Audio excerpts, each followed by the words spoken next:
नमस्कार, आप देख रहे हैं ऊर्जाधानी न्यूज और मैं हूं आपके साथ अनुष्का। सिंगरौली जिले के मोरवा में पूर्व विधायक राम लल्लू वैश्य के निवास स्थित शिव मंदिर पर चल रही श्रीमद् भागवत कथा में सोमवार को श्री धाम वृंदावन से पधारे कथावाचक पंडित पुष्पेंद्र जी महाराज ने गोवर्धन लीला के साथ भगवान श्री कृष्ण की बाल लीलाओं का प्रसंग सुनाया। उन्होंने प्रमुख रूप से गोवर्धन पूजन प्रसंग व अन्य लीलाओं का मनोहारी वर्णन किया। इससे पूर्व उन्होंने भगवान के जन्मोत्सव, उनके नामकरण और पूतना वध के साथ माखन चोरी की लीलाओं का विस्तार से वर्णन किया, जिसे सुनकर श्रद्धालु मंत्रमुग्ध हो गए।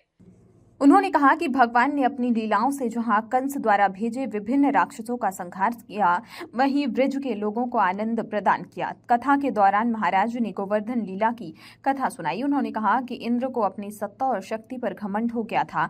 उसका गर्व दूर करने के लिए भगवान ने ब्रज मंडल में इंद्र की पूजा बंद कर गोवर्धन की पूजा शुरू करा दी। इससे गुस्साए इंद्र ने ब्रज मंडल पर भारी बरसात कराई, जिससे लोगों को बचाने के लिए भगवान ने कनिष्ठा उंगली पर गोवर्धन पर्वत को उठाया। कई दिनों के बाद इंद्र को अपनी भूल का एहसास हुआ। इस मौके पर गोवर्धन लीला की झांकी सजाई गई।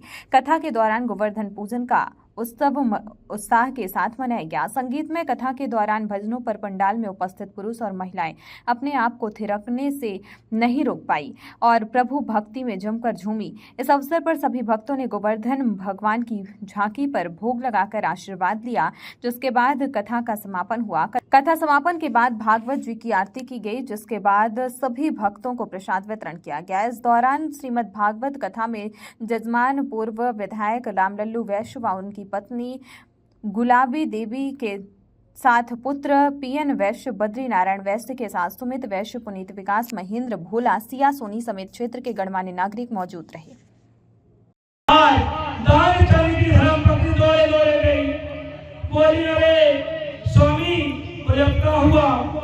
स्वामी को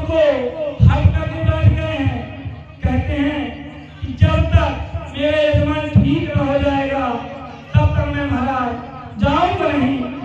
अब लोग अब क्या करें महाराज? उसी समय दान करने पत्नी से कहा कि काम कर, अब वो ऐसे जाने वाला नहीं है। मैं भी इससे बड़ा ही आपका छुटकारा करके यहाँ तक पहुँचा था। आज तू जाकर उसे कह दे क्यों नहीं रहे चल बसे। महाराज सोचिए, कहता है कि जा कह दे क्यों नहीं रहे चल बसे।